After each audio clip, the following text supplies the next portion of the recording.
Hello my dear friends, in this video we are going to discussing about streamline flow। कोई भी liquid जो होता है अगर वो लिक्विड नॉन विस्कस है, इनकम्प्रेसिबल है, ठीक है बेटा, कोई भी अगर फ्लूइड जो है वह इनकम्प्रेसिबल है, नॉन विस्कस है, आइडियल फ्लूइड है, तो वह हमेशा स्ट्रीमलाइन मोशन करता है। I mean to say that कि अगर पार्टिकल, कोई भी लिक्विड का पार्टिकल पॉइंट ए पे अगर उसकी वेलोसिटी v1 है, ठीक है, पॉइंट ए पे अगर इसकी वेलोसिटी v1 है और पॉइंट बी पे इसका वेलोसिटी v2 है और पॉइंट सी पे इसकी वेलोसिटी v3 है, ठीक है, तो ऑलवेज जो अगर आइडियल फ्लूइड होगा तो जब जब वाटर इससे बाहर जाएगा हर एक पार्टिकल की velocity at a point A पर v1 होगी, एट अ पॉइंट बी पे v2 होगी, एट अ पॉइंट सी पे v3 होगी। मेरा कहने का मतलब बेटा ये है बस कि पॉइंट ए पे हमेशा ऑलवेज स्ट्रीमलाइन मोशन में, स्ट्रीमलाइन फ्लो में पॉइंट ए पे हमेशा जो वेलोसिटी की वैल्यू होगी वो v1 होगी, अब पॉइंट बी पे v2 होगी, पॉइंट सी पे v3 होगी, ठीक है। यहां पे वेलोसिटी चेंज नहीं होती है, इसलिए हम उसको बोलते हैं स्ट्रीमलाइन फ्लो हो रहा है, ठीक है। तो यहां पे मान लेते हैं कि लेट्स सपोज दैट यहां पे कोई लिक्विड का पार्टिकल है और हम यहां पे एक पर्टिकुलर पॉइंट की बात कर रहे हैं, पॉइंट ए की। मान लेते हैं इस पॉइंट ए पे इस पर्टिकुलर लिक्विड के पार्टिकल की वेलोसिटी जो है वो v1 है और and point B the velocity of the liquid is v2 and point C पे इसकी जो वेलोसिटी है वो v3 है। तो जब जब लिक्विड का पार्टिकल यहां से फ्लो करेगा तो ए पॉइंट पे, बी पॉइंट पे, सी पॉइंट पे v1, v2, v3 रहेगा, ये v1 से चेंज होने वाला नहीं है।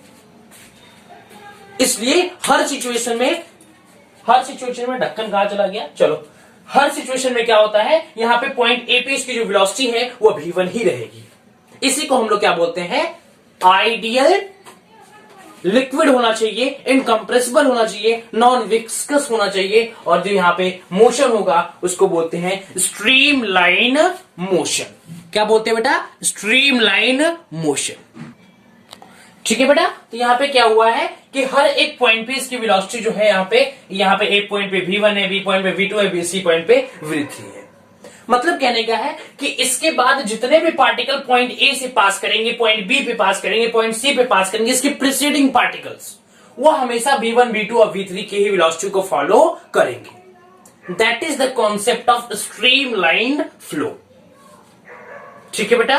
अब देखिए, हो सकता है कि इस पार्टिकल जो अगर पॉइंट ए पे, पॉइंट बी पे, पॉइंट सी पे, अगर हम पॉइंट ए पे जो पार्टिकल अगर वो बी पे जाएगा तो हो सकता है उसकी वेलोसिटी चेंज हो जाए, लेकिन पॉइंट ए पे जब जब प्रीसीडिंग पार्टिकल आएगा उसकी वेलोसिटी v1 ही होगी। मतलब एट द सेम पॉइंट उसकी वेलोसिटी v1 होगी, लेकिन at the different point, different place पे हो सकता है मे बी वेलोसिटी जो है वो चेंज हो जाए, लेकिन सेम पॉइंट पे, एट पॉइंट ए पे हमेशा प्रीसीडिंग पार्टिकल की वेलोसिटी v1 होगी।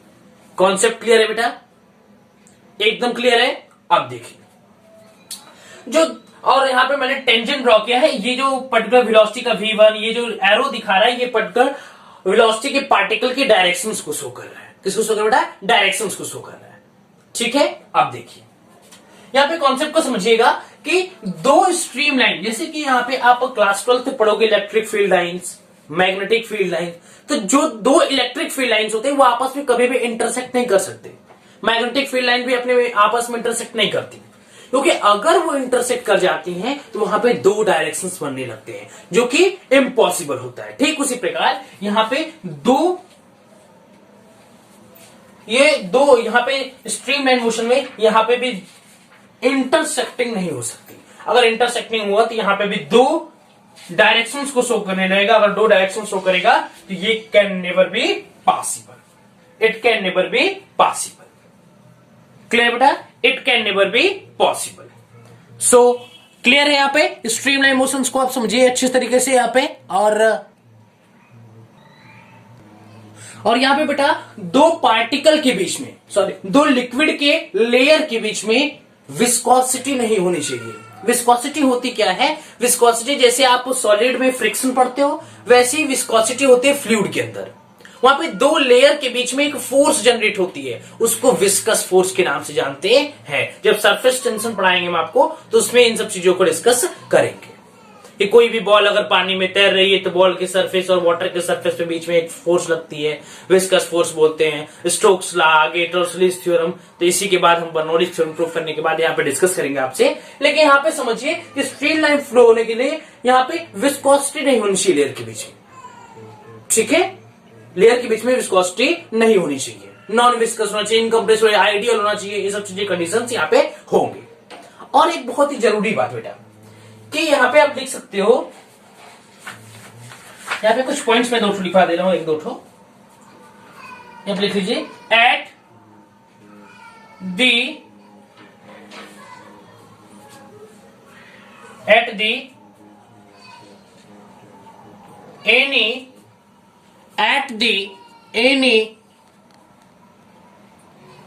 at any point in the space at any point in the space the velocity of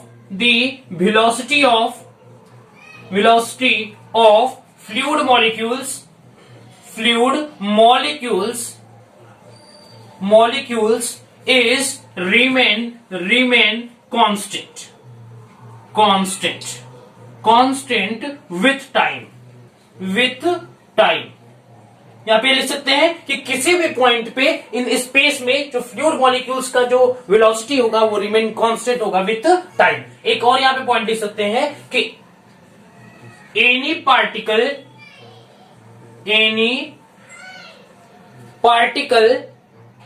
ठीक है बेटा, any particle we can say that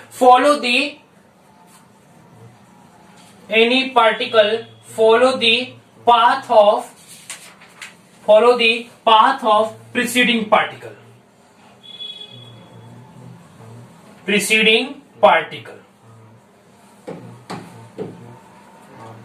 ठीक है? प्रीसीडिंग पार्टिकल या you can say the previous particle. जो particle चले गए हैं मॉलिक्यूल्स के, लिक्विड फ्लूइड के मॉलिक्यूल्स जो पार्टिकल चले गए हैं और जो पार्टिकल्स आ रहे हैं वो जाने वाले फ्लूइड के मॉलिक्यूल्स के ही पर्टिकुलर वेलोसिटी को फॉलो करेंगे at the same point. Clear है? इसी को हम लोग बोलते हैं स्ट्रीम लाइन फ्लो। क्या बोलते हैं बेटा? Stream line flow. ठीक है? क्लियर है? अब देखिए, अब हम डिस्कस करने जा रहे हैं आप लोग से इक्वेशन ऑफ कंटिन्यूटी। ये इक्वेशन ऑफ कॉन्टिन्यूटी क्या होता है? लेट्स सी कि equation of continuity, equation of continuity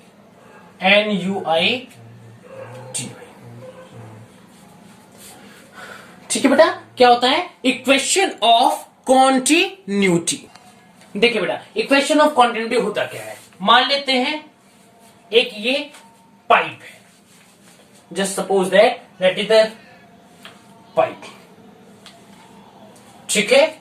और इसका ये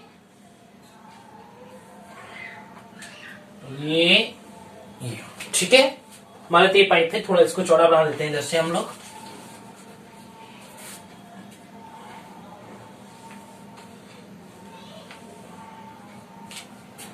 अच्छा नहीं बन रहा है क्या? एक बार और देखते हैं। हाँ, ये सही है। ठीक है बेटा, ये देखिए, ठीक। मान लेते हैं हमारा पाइप है और यहां से वाटर के मॉलिक्यूल्स इसके अंदर एंटर करेंगे। ठीक है, यहां से इसके वाटर के मॉलिक्यूल्स इससे अंदर एंटर करेंगे, ठीक। और यहां से वाटर के मॉलिक्यूल्स इससे बाहर निकल रहे हैं,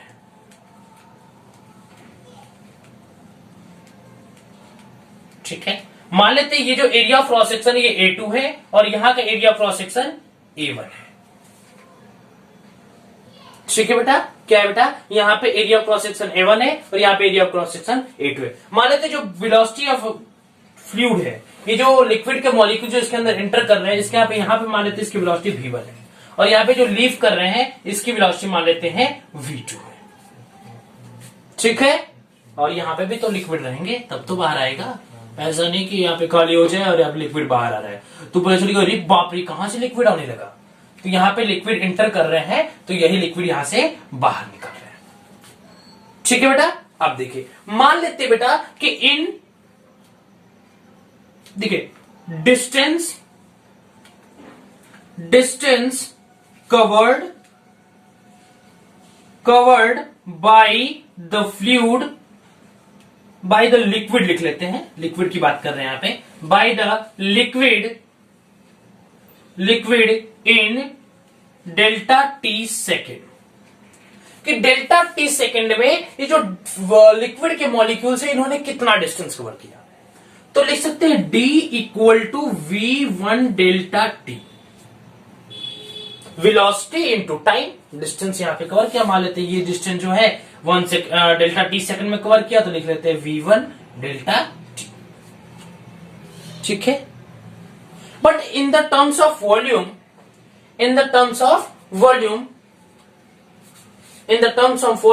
वी कैन राइट हियर, यहां पे लिख लेते हैं मास के mass of volume, mass of liquid enters in delta T second, कि डेल्टा टी सेकेंड में कितना मास ऑफ वॉल्यूम एंटर किया, ठीक है। अब देखिए मास इज इक्वल टू क्या होता है, डेंसिटी इंटू वॉल्यूम, ठीक है। मास इज इक्वल टू क्या, डेंसिटी इंटू वॉल्यूम। वॉल्यूम को हम लोग क्या लिख सकते हैं बेटा, यहां पे मास इक्वल टू वॉल्यूम को क्या लिख सकते हैं, रो और volume equal to area into distance लिख सकते हैं। यहां पे लिख सकते हैं A1 V1 delta T, can we write like this, ठीक है। ये इंटर कर रहा है इतना अमाउंट ऑफ लिक्विड, इतना mass of liquid delta T second में इंटर किया, ठीक है। और सिमिलरली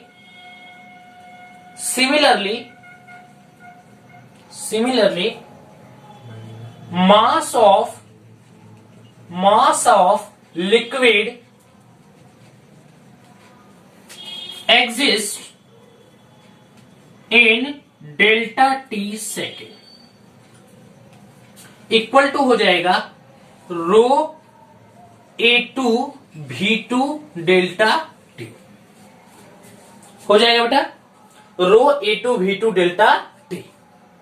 मैं कैमरे में देख लेता हूं कि यहां से इसके नीचे दिखाई दे रहा है कि नहीं दिख रहा है, इसके नीचे भी दिखाई दे रहा है, ठीक है। थोड़ा इसको हम लोग अच्छे से देते हैं, इक्वेशन ऑफ कॉन्टिन्यूटी, बहुत गंदा लग रहा था, कॉन्टिन्यूटी,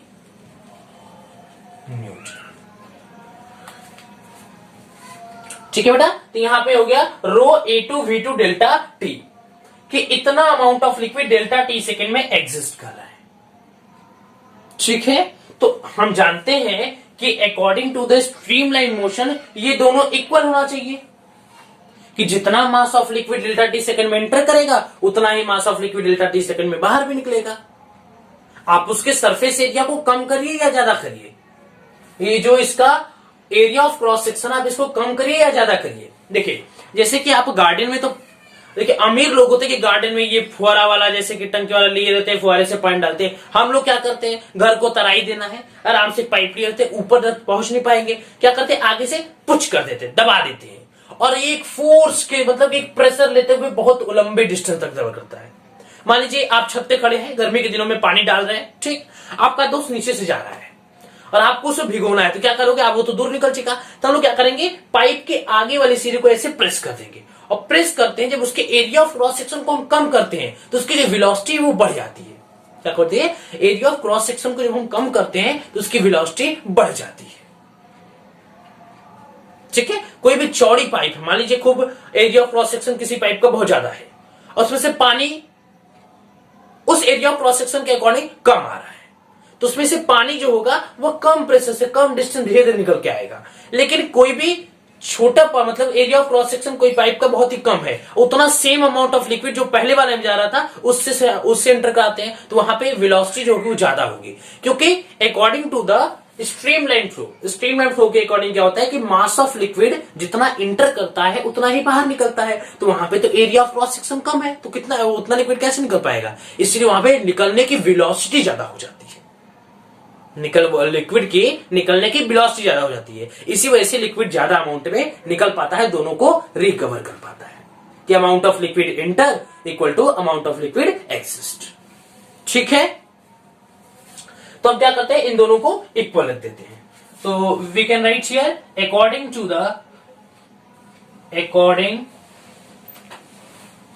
द स्ट्रीमलाइन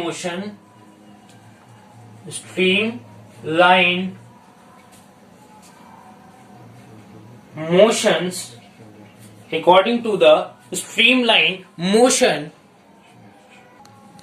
ठीक है, तो हम लोग क्या लिख सकते हैं, we can write here rho A1 V1 delta T equal to rho A2 V2 delta T. Delta T से डेल्टा टी मर गया, रो से रो मर गया, तो हमारा बचा क्या बेटा, हमारा बच गया यहां से क्या बचा, A1 V1 equal to A2 V2, A1 V1 equal to A2 V2। यही तो हमारा इक्वेशन ऑफ कंटिन्यूटी होता है, दिख रहा है कि नहीं दिख रहा है, यही तो हमारा इक्वेशन ऑफ कंटिन्यूटी होता है, A1 V1 equal to A2 V2। क्या होता है बेटा, A1 V1 equal to A2 V2।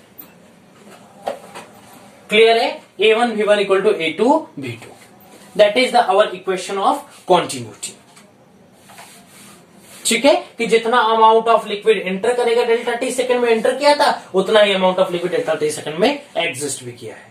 Depend नहीं करता कि एरिया ऑफ क्रॉस सेक्शन कितना है, यहाँ पे एरिया क्रॉस सेक्शन ज्यादा है तो इसकी वेलोसिटी की वैल्यू कम होगी, यहाँ पे एरिया क्रॉस सेक्शन कम है तो यहाँ पे वेलोसिटी की वैल्यू ज्यादा होगी। दोनों को रिकवर करना है, इसलिए वेलोसिटी का एडजस्टमेंट किया जाता है, एरिया ऑफ क्रॉस सेक्शन के हिसाब से जो वेलोसिटी होती है लिक्विड की वो एडजस्ट हो जाती है, और वहां पे स्ट्रीमलाइन मोशन फॉलो होने लगता है। ठीक है बेटा, तो ये हमारा हो गया इक्वेशन ऑफ कॉन्टिन्यूटी। क्या बेटा, इक्वेशन ऑफ कॉन्टिन्यूटी। इसमें भी कंडीशंस वही होता है कि आइडियल फ्लूइड होना चाहिए, नॉन कंप्रेसिबल, नॉन विस्कस होना चाहिए, इनकम्प्रेसिबल होना चाहिए। ठीक है, और बहुत जैसे कि उसके बीच में लिक्विड के बीच में विस्कोसिटी भी नहीं होनी चाहिए। ठीक है, ये सब होता है, ये सब जो होते हैं ना बातें, ये सब बातें बेटा एकदम मान लीजिए कि मनगढ़ंत कहानी है, ऐसा होता नहीं है। आप फ्लूइड जैसे बीएससी पोस्ट ग्रेजुएशन करोगे या फिर ग्रेजुएशन जब करने जाओगे बीएससी वगैरह, तो उसमें आपको फ्लूइड का पूरा एक ब्रांच पढ़ाया जाता है। फ्लूइड इतना थोड़ी, ये सब तो मनगढ़ंत कहानियां हैं। जो फ्लूइड के अंदर आप एंटर करोगे, इसका मान लीजिए फ्लूइड मैकेनिक्स का ना ये बहुत ही ऊपर लेवल का है, बहुत ही हल्का सा पढ़ रहे हो आप। इसके अंदर डेप्थ में जाओगे तो बहुत अच्छी अच्छी चीजें आपको पढ़ने की मिलेगी। ठीक है, जैसे आप सरफेस टेंशन वाला जो टॉपिक है वो बहुत ही अच्छा है, उसमें भी बहुत ऊपर से दिया है, लेकिन वो थोड़ा उसमें फील बहुत अच्छा आएगा, बहुत ज्यादा। इसमें तो मनगढ़ंत कहानी है, ऐसा कुछ होता नहीं है। जितना अमाउंट लिक्विड एंटर करेगा उतना बाहर नहीं निकल पाता, क्योंकि लिक्विड के बीच में विस्कोसिटी वगैरह सब कुछ एक्ट करती है, लेकिन यहाँ पे हमने इसको नेग्लेक्ट कर दिया है। हम लोग इन सब चीजों को एजप्शन मान करके इन सब इनोवेशन को करते हैं, और यहाँ पे हम लोग इक्वेशन ऑफ कंटिन्यूटी तक पहुंचे हैं। ठीक है, तो बस आज के वीडियो में इतना ही। तब तक के लिए पढ़ाई करते रहे। All the very best.